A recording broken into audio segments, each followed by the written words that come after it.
Let's open our Bibles to Proverbs Chapter 10, if you would, tonight. Proverbs Chapter 10.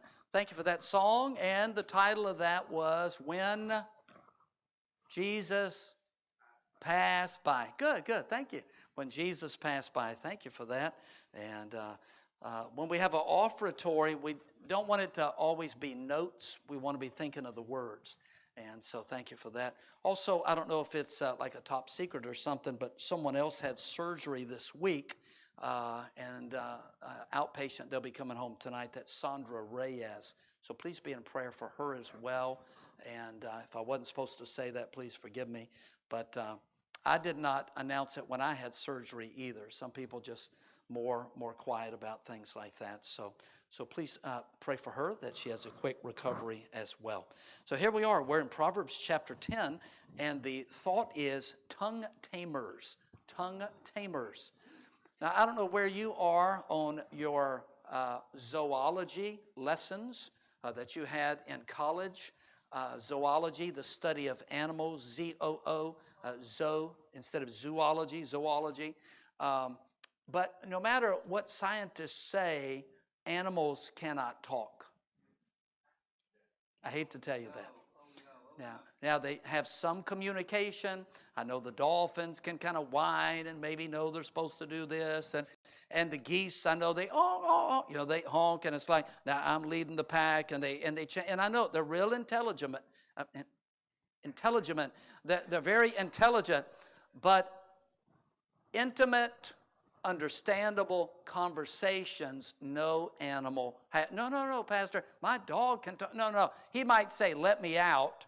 He might growl or bark and say, there's no water in the boat. But I'm talking about, he can't talk about how he feels about beautiful days in the spring and how much he loves the Lord. You know, God has given only the human race the ability to express in detail how we feel about people, how we feel about things, and what a privilege to be able to communicate. And for those of us that are not mute and are not deaf, what a joy to be able to speak and to hear someone talk, and then us to be able to articulate and dictate words and vocabulary, and what a privilege it is. So notice we see Solomon here teaching his son about the importance of wise words. Notice these highlights, and I'll just read them out loud if you'd like to follow. But Proverbs 10 and verse 11, he says, the mouth of a righteous man is a well of life, but violence covereth the mouth of the wicked. Verse 13, in the lips of him that hath understanding, wisdom is found, but a rod is for the back of him that is void of understanding. Verse 14, wise men lay up knowledge, but the mouth of the foolish is near destruction. 18, he that hideth hatred with lying lips, and he that uttereth a slander is a fool. In the multitude of words there lacketh or wanteth not sin, but he that refraineth his lips is wise. Verse 21, he says, the lips of the righteous feed many, but fools die for want of wisdom. And verse 22, the blessing of the Lord, no, wrong verse, I'm sorry. And then, let me see, 11 and verse 22. How about that one? 11, verse 22, he says, as a jewel of gold in a swine's snout, so is a fair or beautiful woman which is without discretion. We'll talk about that later. And then 12:25, he says, heaviness in the heart of man maketh it stoop, but a good word, just one, a good word maketh it glad. How powerful are words? Just so powerful. In your notes here, we'll give you just some blanks to fill in. The average man speaks, there it is, 10,000 words per day. And that's the average man. That's a lot of words, 10,000 words. Well, the average woman, not all, but statistics show, speak 25,000 words per day. Now, where the problem in marriage comes in is the man has already spoken his 10,000 words for the day when he comes home from work, and his wife is just beginning her 25,000 words for the day when he comes home from work. And so that's why oftentimes women are better speakers than men, because they can express themselves more. They give more detail. Well, think about it. We've spoken about this before, but a marriage or a man and a woman is kind of like a newspaper. Men speak in headlines, just big, bold print. How was your day? Fine. What happened at work today? Nothing. What did you do today? Work. You know, just one word. You ask the lady the same thing. How was your day? Well, I got up a little late, and little Junior, he was a little sick, and so-and-so, and I had to make the lunch, and the coffee pot, it kind of overflowed a little bit, and then I got a phone call. It was my mother, and we talked for a little bit, and then I had to drive to her. I had to put my makeup on. It's all the fine print. And so, but God needs both for a good newspaper. Oftentimes, the greatest soul winners are ladies. How come? Because they've maybe got a bigger vocabulary. They comment on things. They connect better because they just do. All right. So, okay, let's get on with the message here. Luke 6:45, the Bible talks about our words always reveal our heart. He says, out of the abundance of the heart, the mouth speaketh.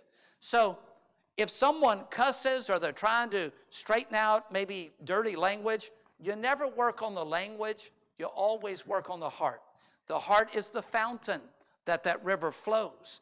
And so that's what Jesus is saying here. So let's just look at some practical tongue tamers. Also in the introduction, 2 of the 10 commandments refer to words. See if you can guess which ones. Anybody? Now don't yell it out, but just someone. I know one of the 10 commandments that deals with our words. Somebody want to help me? Okay, where is it? What is it?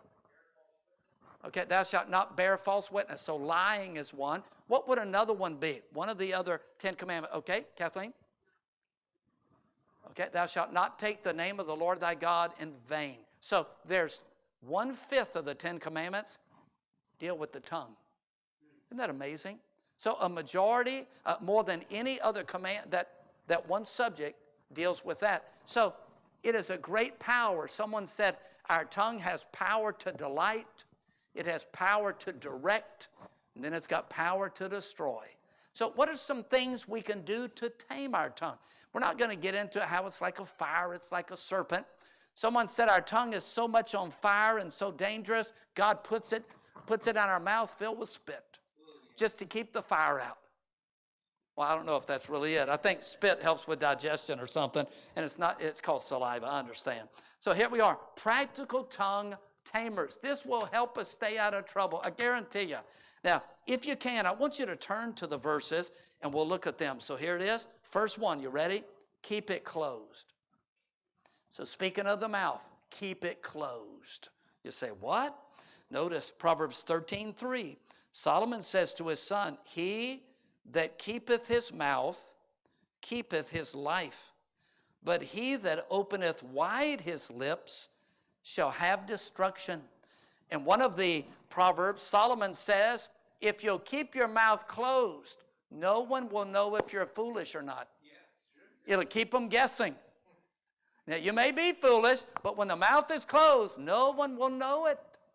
Okay. Keep it closed. You say, well, that's kind of an insult. But God is just saying, a lot of times we open it when we ought to keep it closed. Number 2, look at this one here. Be slow to speak. Be slow to speak. Proverbs 29. Let's look over here. And these are all maybe lessons parents ought to be teaching kids. Maybe it's just reminders for us. But notice what he says here. Look at this.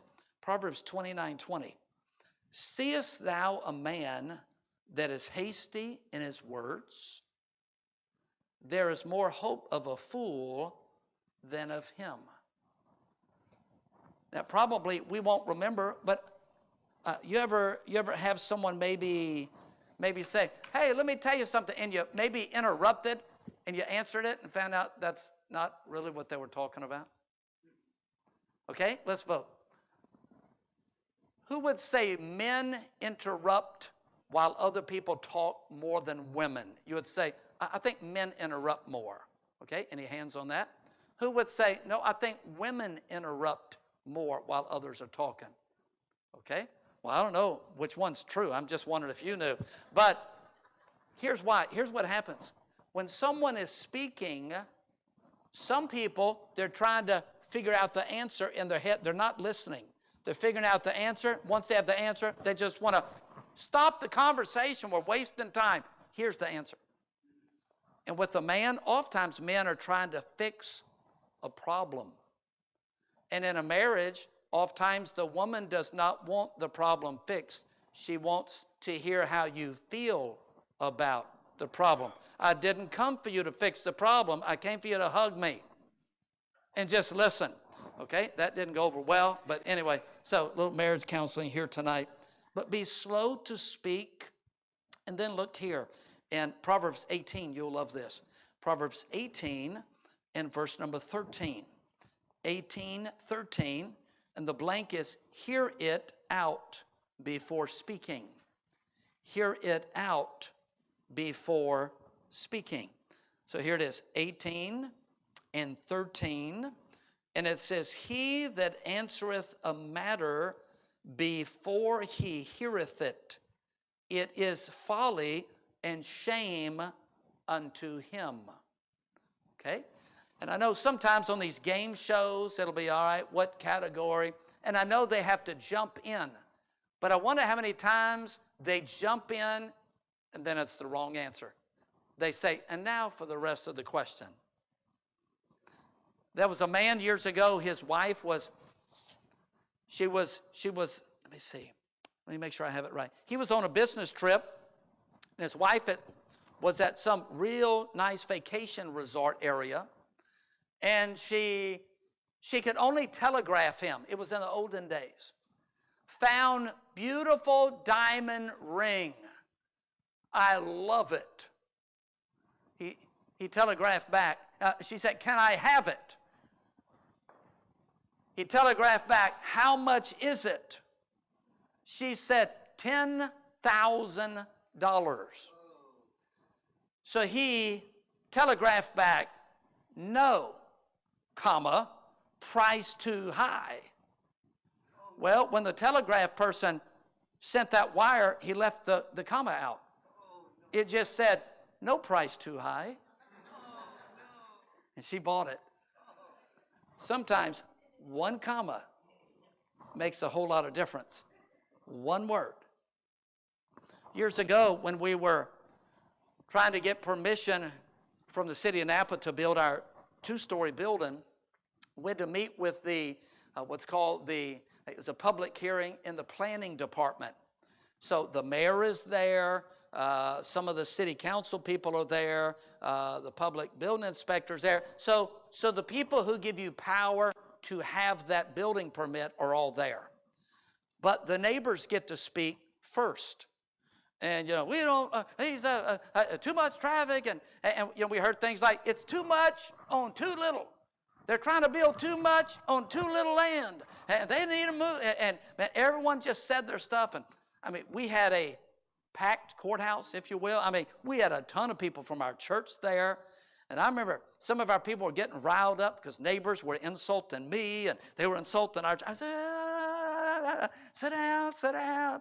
I appreciate your attitude, but, just be quiet.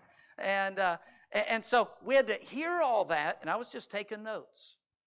Just taking notes the whole time of things that they said. And then they said, all right, Reverend, what do you have to say? I said, well, looks like it's 5 concerns. We didn't interrupt them. We didn't comment. We waited till it was our turn. Well, it looks like there's 5 concerns here, and here's what we'll do about this, this, and this. Sometimes you want to hear someone out before you interrupt and just kind of hear, because it may take care of itself. And so that's what he's saying here. He's saying a wise person hears it out, hears what they're going to say. Next, look down in chapter number 15, if you will, Proverbs 15.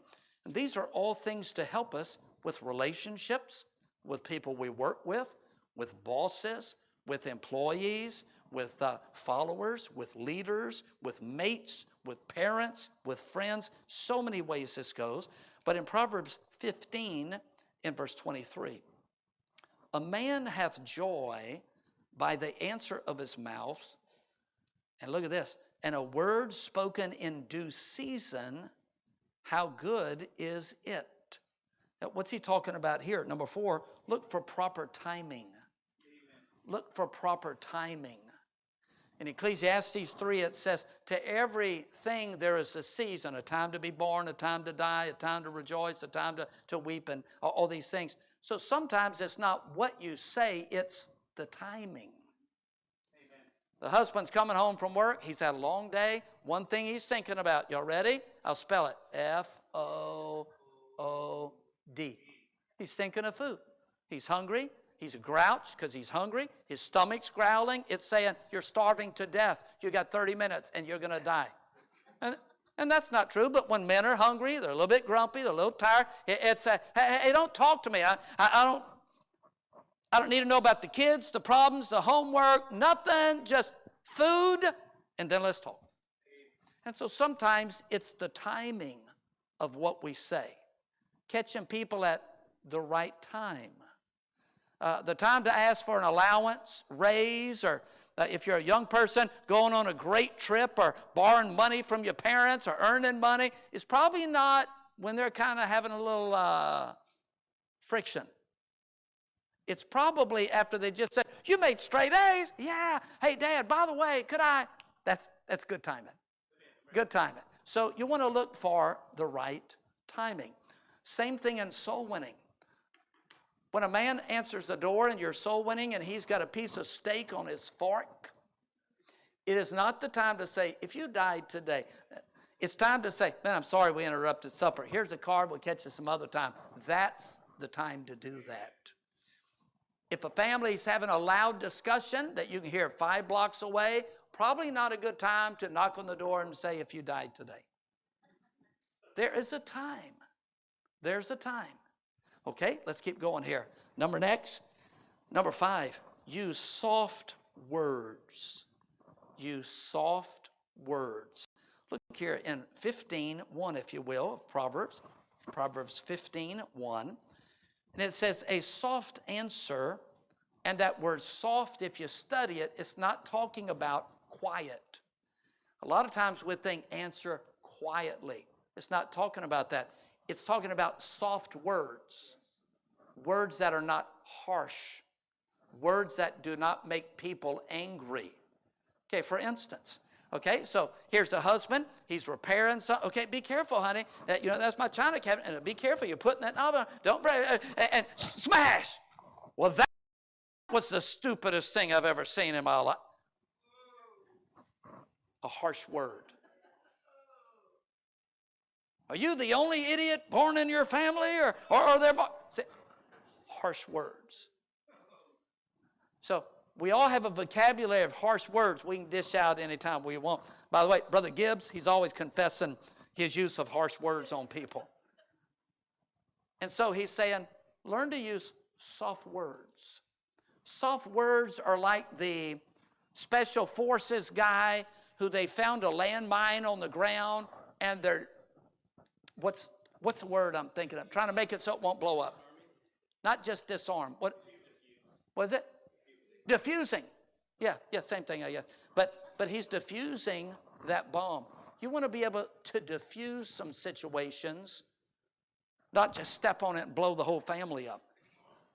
So he says, a soft answer turneth away wrath, but grievous words stir up anger. It's our choice of words. Verse 4, he continues, a wholesome tongue is a tree of life, but perverseness therein is a breach in the spirit. Learn to use soft words. You're training someone at work and they make a mistake, learn how to use soft words so they can save face. All right? It's not the end of the world, okay? All right? It just cost our company $10 million. But, and by the way, today's your last day, and let me help you pack your locker. Okay, so here we are. Number next. In our words, we are not to be harsh. Look in chapter 18 and verse number 8. Verse number 8. 18:8. Now, you say, well, Pastor, how come some people are just kind of naturally harsh in their words? I think some of it is not hereditary, but our families were that way. Some families used a lot of mean words, and they were loud, and they were always humiliating the other family members and putting people down. And then other families were always just kind in their words. You know, it's hard to do what you've never seen. But with God's Holy Spirit, we can have kind words. But notice what he says here in this one. He says in 18:8, he says, the words of a talebearer, notice what some words can do, or as wounds. And they go down into the innermost parts of the belly. Some words go deep. You know what I'm saying? Okay, let's find out. You don't have to do, okay.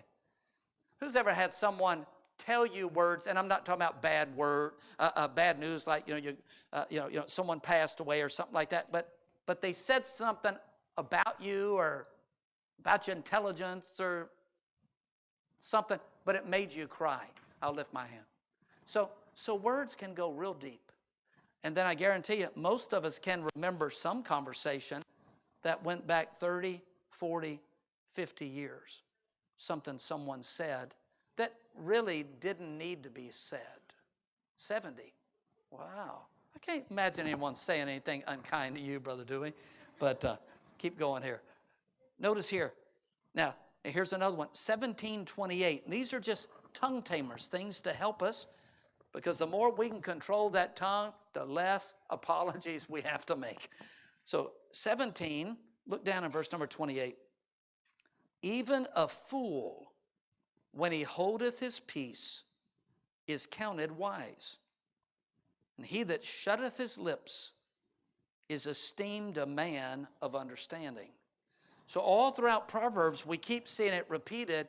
We probably need to talk less.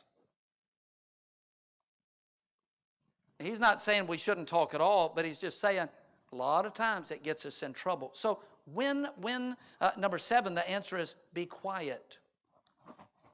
Be quiet. So when are some times we should be quiet or not say anything? Several times, and if you want to just jot these down on the side there. When you're around someone, ... more experienced. Okay? So, here's the church air conditioner. It's not working. Several men are trying to look at it. Now, here's Brother Juan. He's HVAC.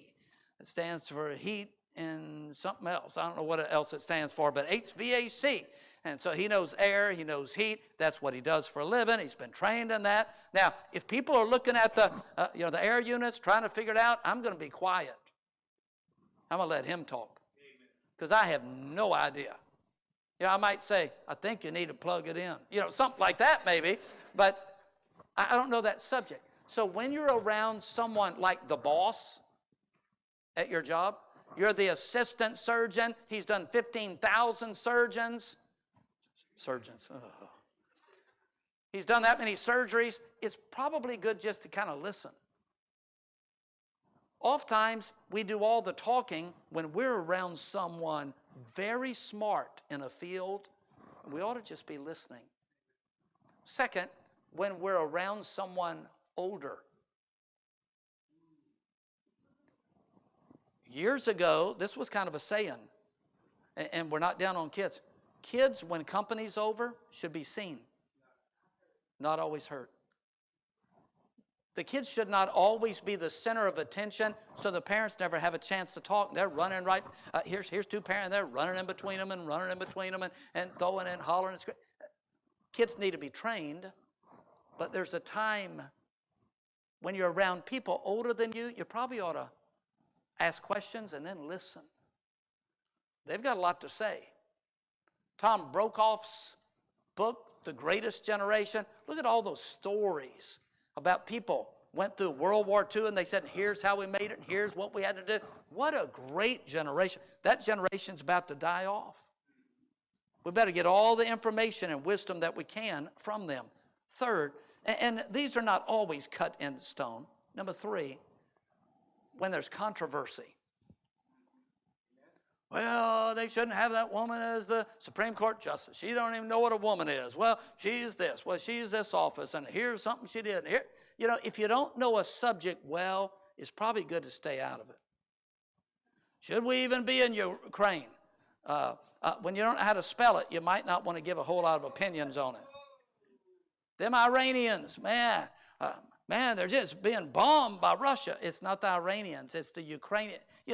Sometimes we hear bits and pieces, and we probably ought to just be quiet because we don't know what's going on. We can't pronounce people's names. It doesn't hurt just to listen. Be careful with those things. Controversy. Now, someone puts you in a corner and says, what do you really believe about it? You ought to have an opinion biblically on things. Number next, when someone is criticized. When someone is criticized. Now, I know I've heard people say this. If anyone ever criticizes anybody I know, if you're a woman, take off your high heel shoe and just hit them right in the eye. That may be a little extreme. Someone criticizes someone I know, just deck them right there. Sometimes people have a bad day, and they say something they shouldn't. So what do? Someone criticizes someone you love, you just be quiet. And you just kind of stare. They'll get the message. And then they'll try to say it again, and you'll still be quiet, just kind of staring. And pretty soon it'll be like, oh, I get it. And they'll be quiet. Sometimes just silence says volumes. Now, you do more. I mean, if they don't get it and they keep going, then you just need to stop and say, hey, look. We're not going there. And then you brag on whoever that is. But just silence does things. It just does some things. Quickly here, next. Controlled words give us less trouble. Look over here in chapter 21 and verse number 23. The Bible talks about foolish people saying, it's kind of like this. When a fool has a thought come in their mind, it comes out of their mouth immediately. You never want to be like that. Someone says, well, if you think it, you might as well say it. No. Are you going to tell every boss you've ever had what you think about them? You may not have a job. You're going to tell all your in-laws everything you think about them? You're not going to have a mate. Sometimes you're going to think things and you ought never say it. Amen. There's got to be some control, but notice what he says. I don't know, this may not be too exciting, but it's very practical. 21 and verse 23. He that keepeth his mouth and his tongue keepeth his soul from troubles. Amen. What's that mean? Well, when you can't control your tongue, you're going to hurt feelings. Now there's going to be people mad at you. Then you may, if you humble yourself, you may have to make an apology. No one likes doing that. And now someone else is going to hear what you said, so now someone else is mad at you. It just, when you cannot control the tongue, it causes all kind of problems. You ever tell someone something in secret and a little bird carried it to someone else? Pretty soon everybody knows. It's just so powerful, this thing of words. We used to have a staff member in Louisiana. He was the music director, Al Bartlett. His granddaddy wrote that famous song, Victory in Jesus, E.M. Bartlett. Well, Brother Al was very quiet. He didn't mince words. He didn't say a lot. He was the basketball coach. He taught in the Christian school, led the choir, sang 2 specials at my dad's funeral. Just a wonderful man, But you never heard him talk. You just didn't. I mean, he may call a timeout and chew the guys out in the basketball, or in the Christian school, he may say, but as a staff member, you rarely heard Al Bartlett say anything. We'd have a staff meeting. Anybody, any questions, any comments? And the pastor would have to say, Brother Al, what do you think? When Al Bartlett spoke, it was like that old E.F. Hutton commercial. Everyone listened like, Al speaks?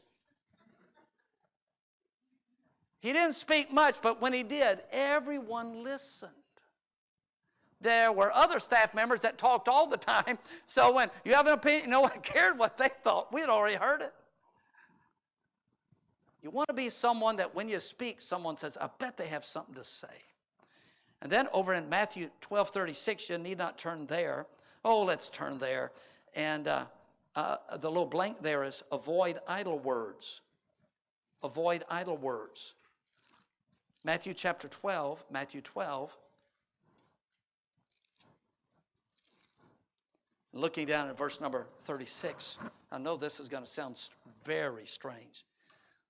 When our kids started dating seriously when they were in college, if they lived at our house, get this, we didn't even have cell phones back then. You know, it's ancient. We had that landline. And we had a telephone, and it could kind of go around the corner. You know, you could hear kind of muffled talking. And we said, when they call or when you call, you got 15 minutes. What? We're in college. We're dating. You got 15 minutes. It's enough. Say what you're going to say and hang up. After 15 minutes, you must be rehashing the same stuff. 15 minutes. Yeah, that's plenty. Avoid idle words. No one needs a 3-hour conversation with anybody. Amen. Say what you're going to say. Okay. Wow. Oh, pastor's weird. First Jesus eats people, and now 15-minute phone calls. Never heard of anything like this. Avoid idle words. Next, keep it clean. Keep it clean. Ephesians 4, I'll read it. It says, let no corrupt communication proceed out of your mouth, but that which is good to the use of edifying, that it may minister grace unto the hearers. Now, what's he saying here? He's saying, well, one, we as parents, we decide what's clean. And we're accountable for the language in our homes. Just because we're not at church, there should not be some words used, probably at all, in our homes. And it ought to be this way, too. Guys that go to public school, and it's PE time, so all the guys are together, and now you're in the locker room. The conversation ought not drop down to the dirt and the gutter. Amen. It ought not be things said that would be embarrassed if Jesus was in the locker room. Amen. Keep it clean. Words that are almost cuss words, that are real close, and they start with the same letter, and it's kind of a substitute. It's kind of like I'm getting off heroin, so I'm just smoking pot now. You know, we're kind of downscaling. You want to keep the mouth clean. You want to keep it clean. Above reproach. And so, what else about tongue taming? Keep it clean. Number next, control words always prove maturity. In James 1:26, it talks about a mature Christian controlling the tongue, controlling his words. Assume responsibility for your word. Well, I was angry, and I said it, still responsible. Well, I was mad, and I said it. Well, you must have meant it because it came out of the heart.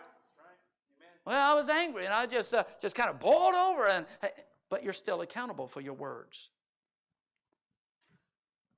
And then in 1 Peter 3:10, it gives us good days. It just gives us good days. Speaking of words, heard about a very, very smart man. He was a mathematician. Any people pretty good at math here tonight? Pretty good?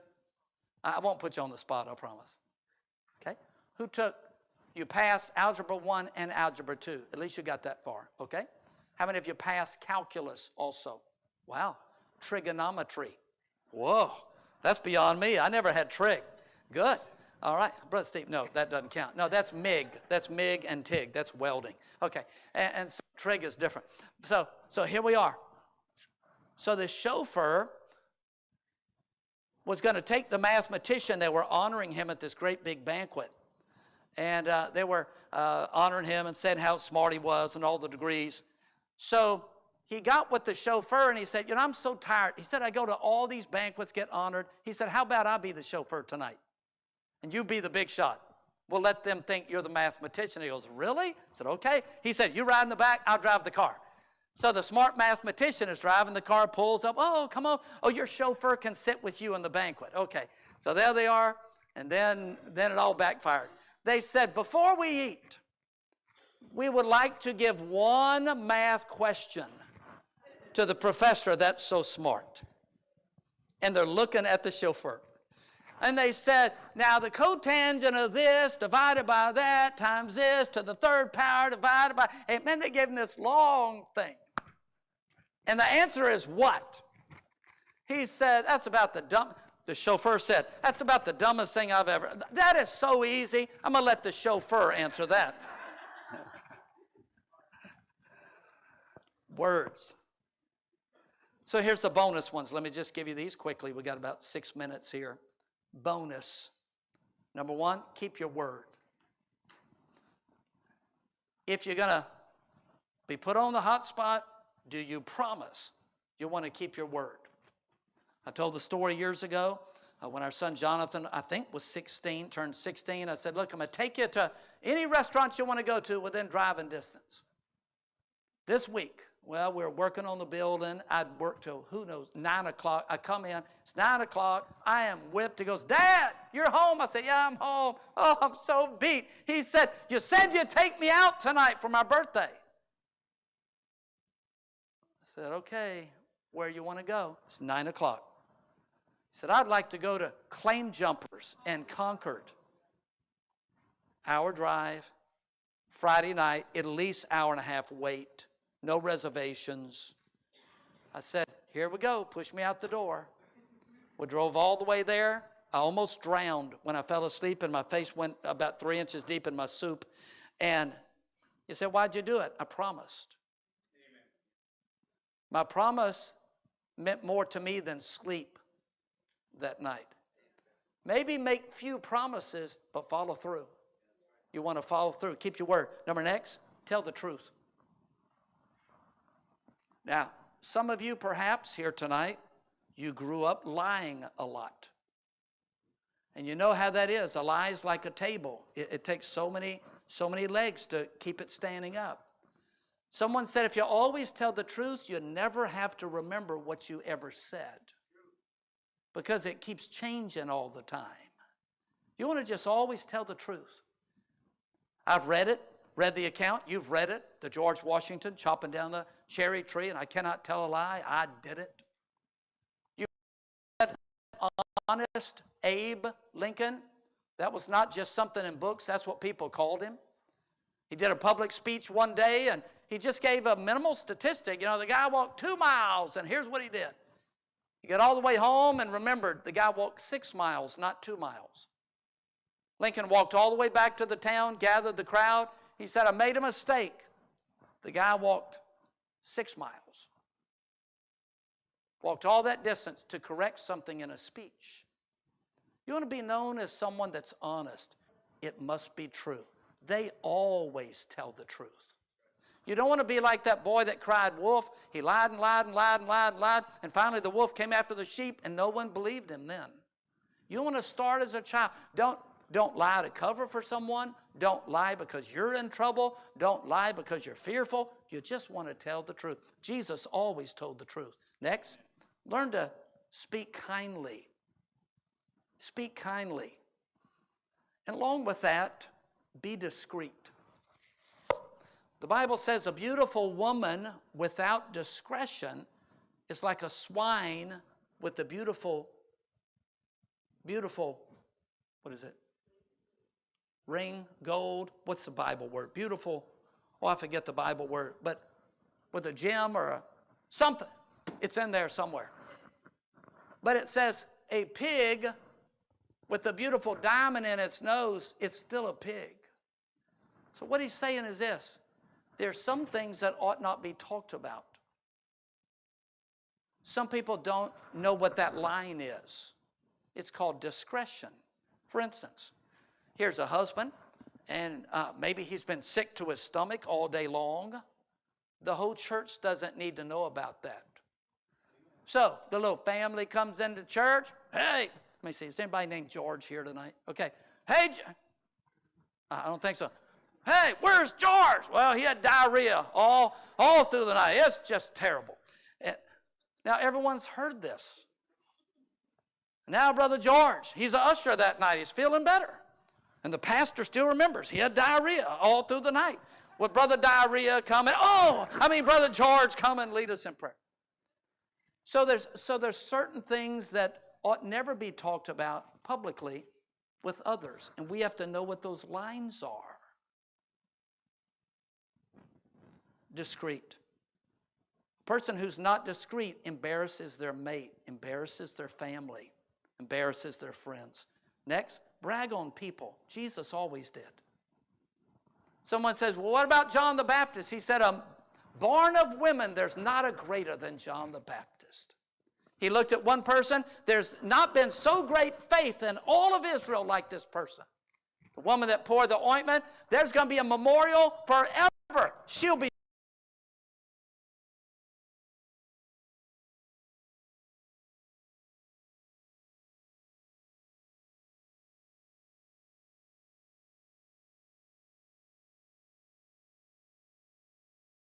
You line up at a party and, someone tells a story and then they quickly tell it to the next, tell it to the next, and then you hear the last person. It's nothing like the first one because stories change.